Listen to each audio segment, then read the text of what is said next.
The Ville got the opening round victory in the TBT on Saturday, but what's most important is that they reminded us, the current players, future recruits, and the rest of the country that Louisville still is a college basketball town. More coming up on today's episode of Locked on Louisville.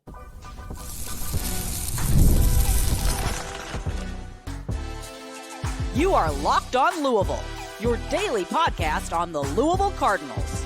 Part of the Locked On Podcast Network, your team every day. Card Nation, what is going on? Welcome into this episode of the Locked on Louisville podcast. I'm your host, Dalton Pence.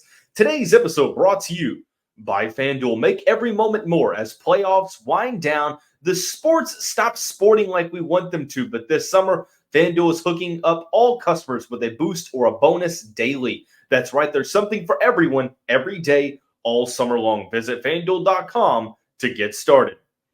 As always, I want to personally thank you all for making us your first listen of the day. Just a reminder, Locked on Louisville, free and available on all streaming services 5 days a week. Your team every day. The Ville got started in TBT play on Saturday. They beat Bellarmine's United team 79-72, advance to the next match on Monday. However, the most important thing that they reminded us was that Louisville is a college basketball town. We'll discuss more about that coming up here shortly. We'll discuss a 2025 highly sought-after recruit, Davion Hannah, scheduling a visit for Louisville in September. And then to conclude the show, we will dive into the weekly mailbag. So a lot of good basketball talk on the show today.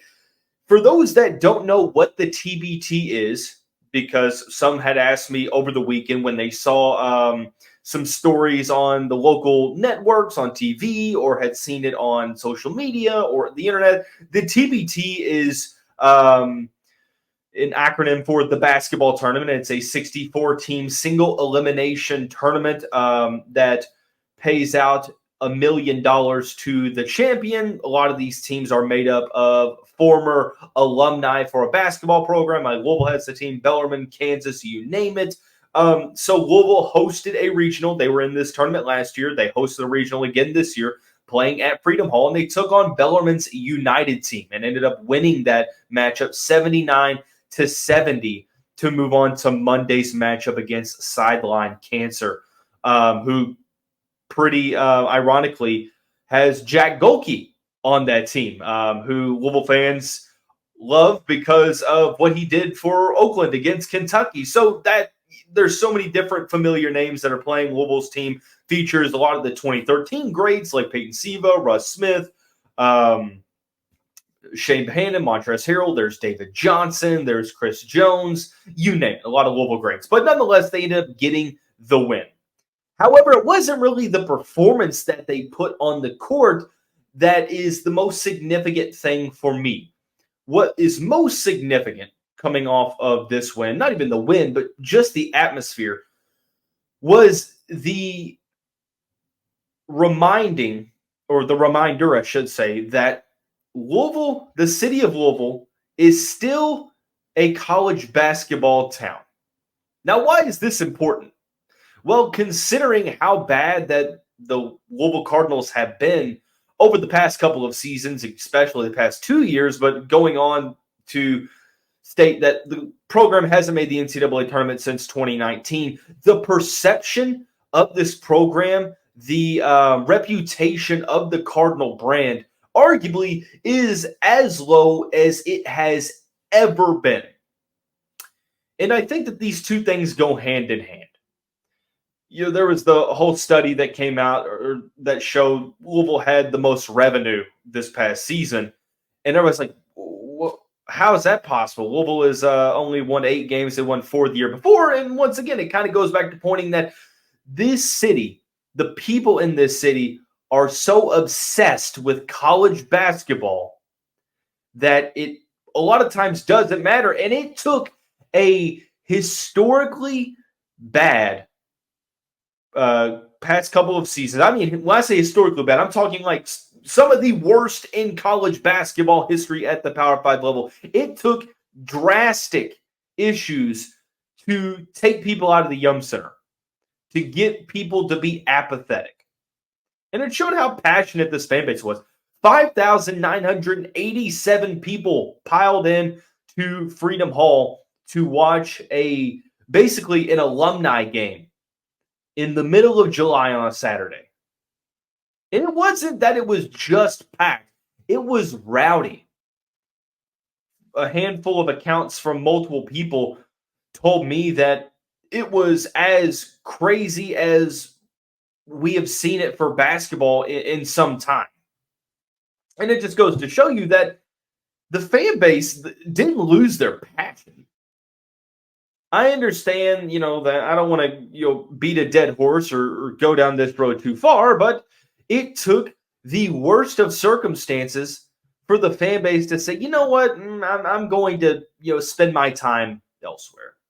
I'm not going to go to any Louisville games because of how bad the Cardinals are being. Now, granted, that was just sort of a formal way of an unofficial boycott, but nonetheless, I'm not going to keep going down that path. But you see that that's exactly how you had to affect this fan base.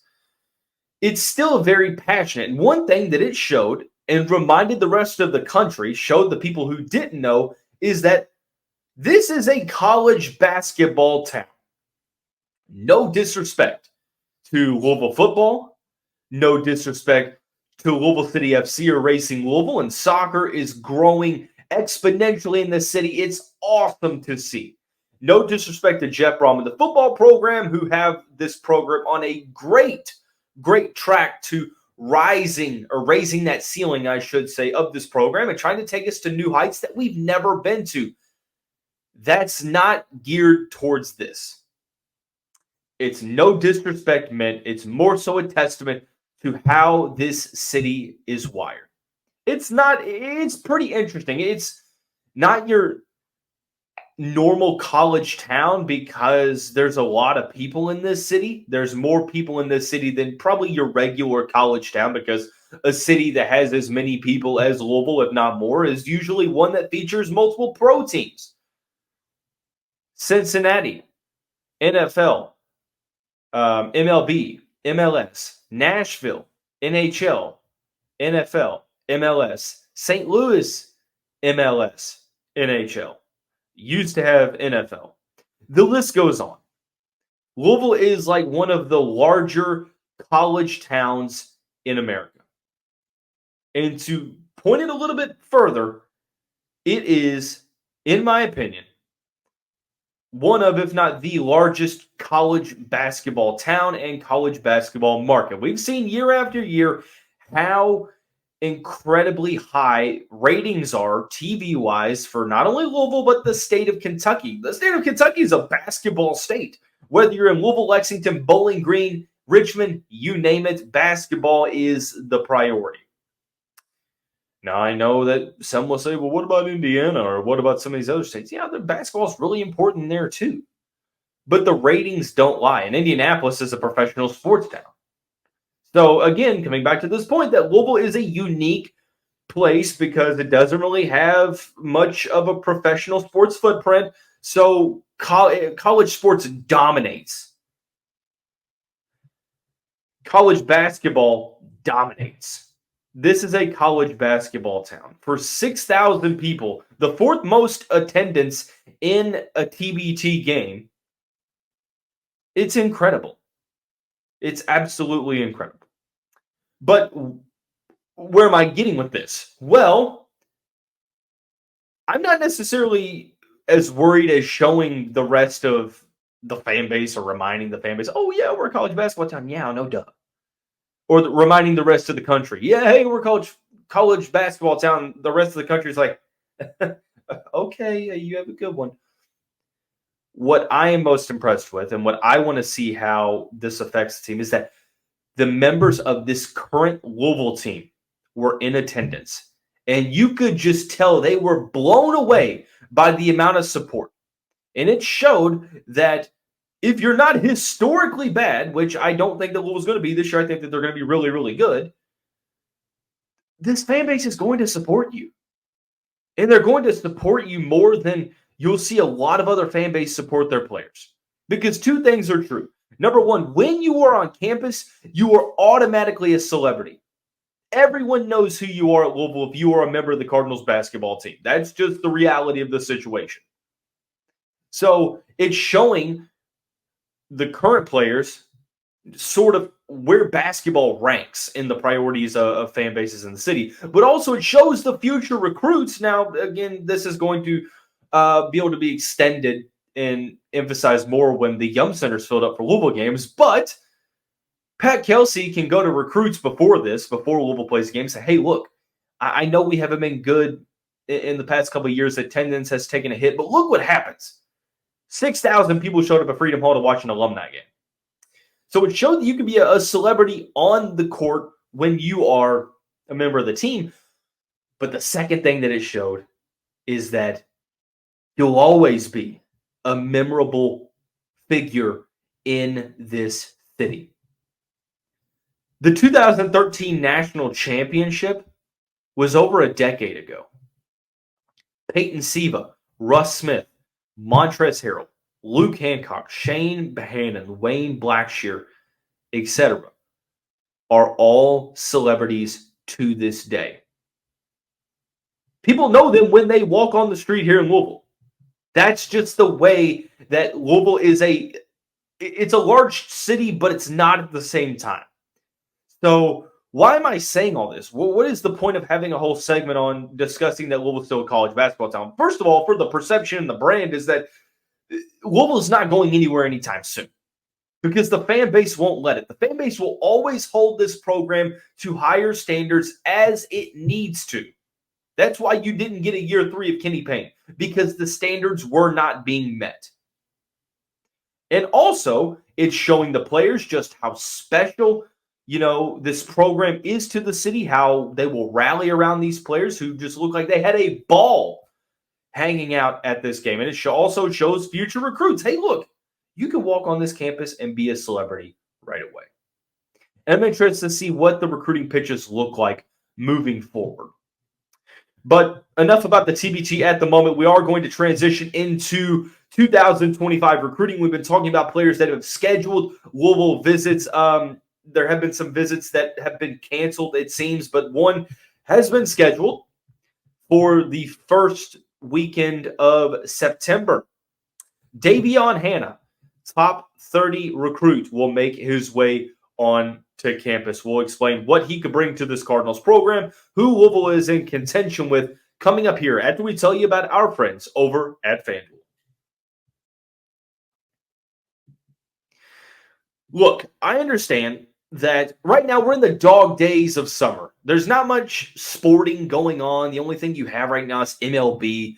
But make no mistake about it, you can still take advantage of what FanDuel gives you. It lets me keep the sports going whenever I want. All I have to do is open the app and dream up bets anytime I'm in the mood. Just yesterday, I hit a 6-leg parlay with a boost that gave me a little nice payday. Made my Saturday evening. Had Juan Soto to get a hit, a couple of overs on the run totals throughout. I had the Braves money line, Mets money line, good payout. And you can do the same by going to FanDuel.com.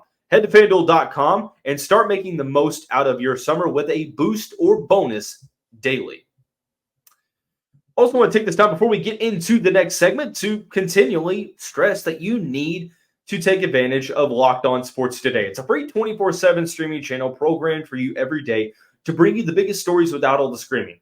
Locked On Sports Today brings you can't-miss analysis, opinions, and news, streaming 24/7 on YouTube or the free Amazon Fire TV channels app, part of the Locked On Podcast Network, covering your team every day. And thanks for tuning in to this Sunday evening edition of the Locked On Louisville podcast. Appreciate you all for making us your first listen of the day. Davion Hannah is the most recent 2025 basketball recruiting name that has informed that he will be taking an official visit to Louisville. He will be doing so on the weekend of September 7th. I would imagine that he will be in attendance for the Cardinals' second football game of the season when they host Jacksonville State at, I believe, 3:30 p.m.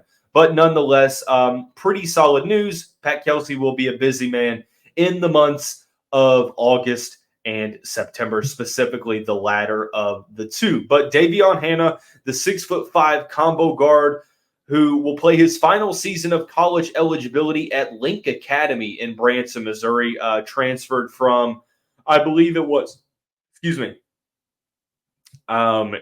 from the state of Wisconsin, which I believe is where he's from.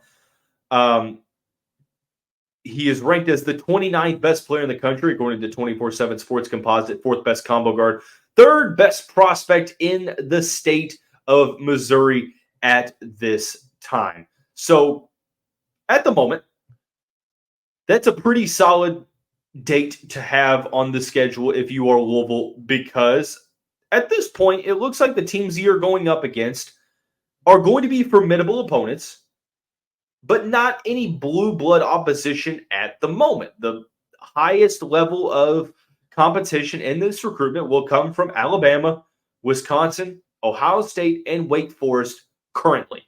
Those are the schools that he has scheduled for his 5 fall visits: Alabama, Louisville, Wisconsin, Ohio State, and Wake Forest in that order.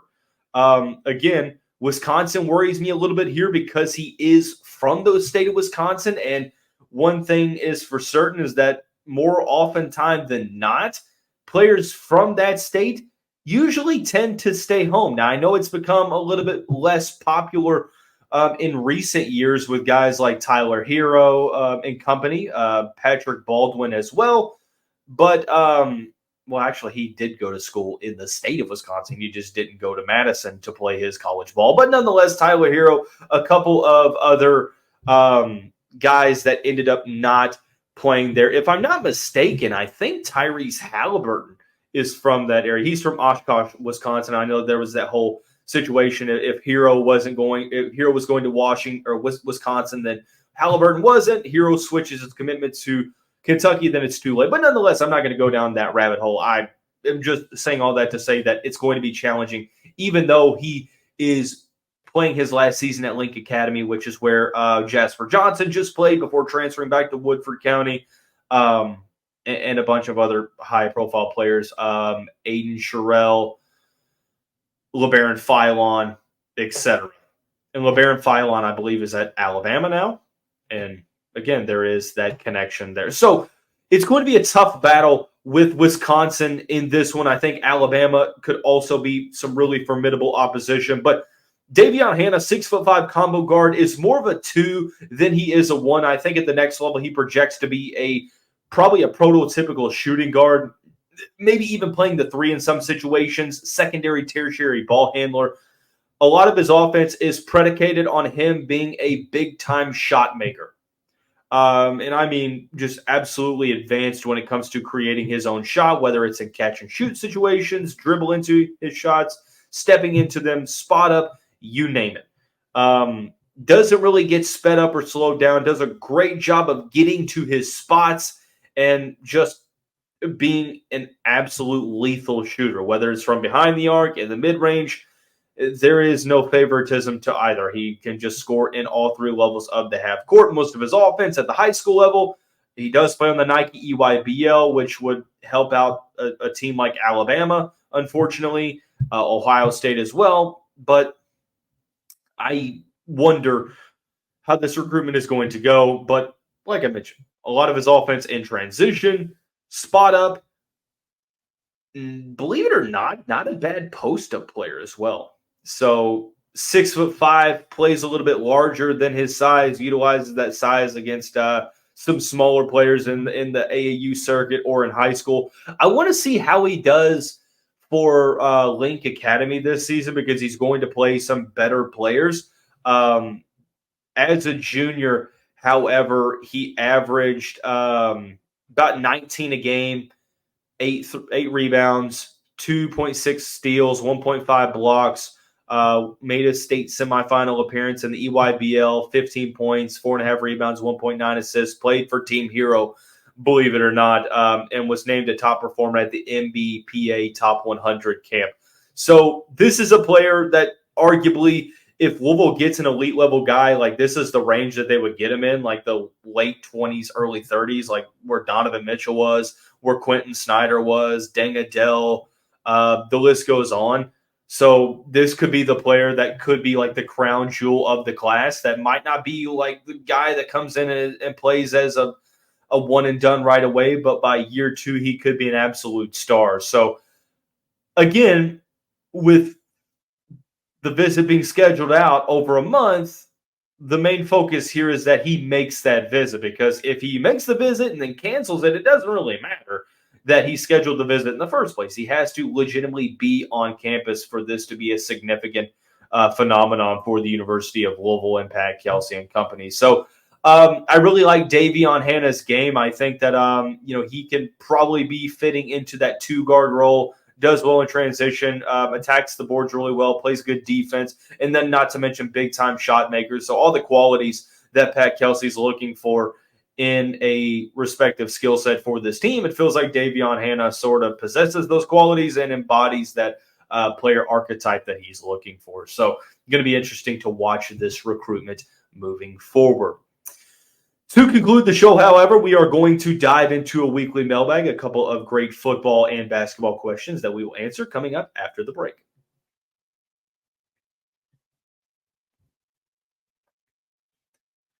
And wrapping up this Sunday edition of the Locked On Louisville podcast, once again, appreciate you all for making us your first listen of the day. Just a reminder, the Locked On Louisville podcast is free and available on all streaming services 5 days a week. Your team every day.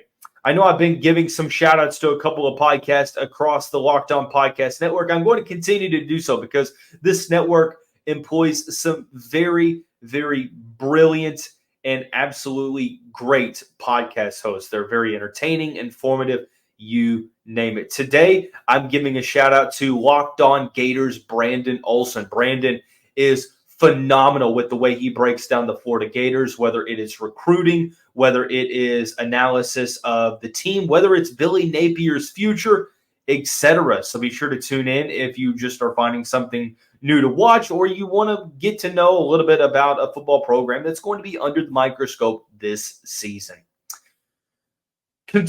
Continuing/concluding, I was trying to combine the words. Didn't really work out too well for me there, but nonetheless, we move on regardless. A couple good questions on the show today. I like the first one. Have you played with Louisville on NCAA Football 25, and what are your first impressions? First of all, it is impossible to play defense on the game. No matter how good you are, it feels like the worst team in college football is scoring at least 4 touchdowns on you. Despite that, I feel like Quincy Riley is due for a pick 6 a game, and Jimmy Callaway turns into prime Devin Hester on kickoff returns. It's absolutely phenomenal. But Colin Lacey's fantastic. I think Tyler Shuck is pretty good in the game, and then Ja'Cory Brooks as well. But nonetheless, I've been playing a lot of Road to Glory and Dynasty, so I'll be playing with Louisville more and more. So I think that's a great question, but at the moment, I'm interested to play with them a little bit more. So moving on to the football side of things, I feel like the expectation for this team shouldn't just be to make the college football playoff. It should be to win the first game. Man, I'm going to be honest with you. That's a little bit too rich for me. And that's no disrespect to this Louisville team. I think that this Louisville team has the potential to make the college football playoff. But in any situation, I have warned against creating too lofty of expectations, because I think that you set this team up for failure. Because what happens if they make the college football playoff and they get in as like a 10, 11, or 12 seed in that first matchup? They're playing like a really good SEC opponent, and they just get beat, man. Is that a disappointment of a season? Like, if you were expecting to win a game in the college football playoff, it's a little different. I don't necessarily agree with that. If you're a team like Alabama or LSU or Georgia, then yeah, I mean, you should be not expecting to just get into it, but making noise in the playoff as well. So no, I'm not going to go as far as saying that I think that you should expect a win. I don't even really think that you should be expecting them to make the playoff. I think that if they get there, it's icing on the cake, and then anything after is more icing on the cake. I think it should be to show improvement over last season. You can say that those two are attached, but again, that's in the opinion and the hands of the playoff committee. Last football question we have on the show: when it comes to the defensive previews that will be coming up over the next month or so, what is the one position that you find it hard to really get a read on? That's a really good question. I appreciate you all for tuning into those position previews. If you need to refresh your memory, the 5 offensive position previews are posted on the channel. I think on this one, it's sort of the edge rusher. So it's going to be broken down into 5. You have your interior defensive line, your pass rushers, your inside linebackers, cornerbacks, and then safeties. So I think it's the pass rushers. Outside of Ashton Gelati, like who's going to step up here is the main thing that I'm focusing on. So something to look at. I think that it's going to be more of the pass rushers, and that'll kind of show what we need to look at. A couple more questions. First, or actually, the remainder of them are in the basketball side of things. So we will transition over to the basketball side where is there a certain player or players that is showing out in off-season workouts at the moment? Again, there was a question like this a couple weeks ago, and we discussed Pat Kelsey's press conference that he had just partaken in. But no, at this point, the answer is no. I think we'll get maybe a decent initial grasp of who's showing out when they make the international trip down to the Bahamas. But at this point, it's way too early on. And Pat Kelsey said, he's like, I don't even really feel comfortable saying who is because everybody's doing what they're supposed to do, and it's just way too early at this point in time. So I know that's not the answer that you want to hear when you ask this question, but on July 21st, it's to be expected with a brand new team of no returning guys. So that's kind of where we're at currently in the moment. Final question is predict the first 2025 basketball commitment. That's a tough one. That is a tough one because Louisville is right now. It doesn't really seem like there's a great chance that Louisville lands anybody at the moment. I'm going to go with Trey Singleton. Singleton is apparently becoming a priority for the Cardinals. Plays for Jeffersonville High School. He's an underrated guy, 6'8", 215 pounds, ranked outside of the top 200, but if Louisville is making him a priority, then that would make sense that they would probably push for the early commitment. So at this point, it's really not any inside information. It's sort of really just intuition and taking a guess off of a gut feeling. So, that's kind of where we're at the moment. Hopefully, here in a couple months, we do get our first commitment and Louisville's able to sort of build up that way. But that is going to wrap up this Sunday edition of the show. Sort of on standby at the moment, depending on if a certain guest hops on to discuss some other basketball recruiting. But at the moment, I am operating under the assumption that tomorrow we'll start the defensive position previews where we will go with the interior of the defensive line. So be sure to stay tuned into that. But that's going to wrap up this Sunday edition of the show. Everyone have a great day. Have a great start to your week. We'll see you right back here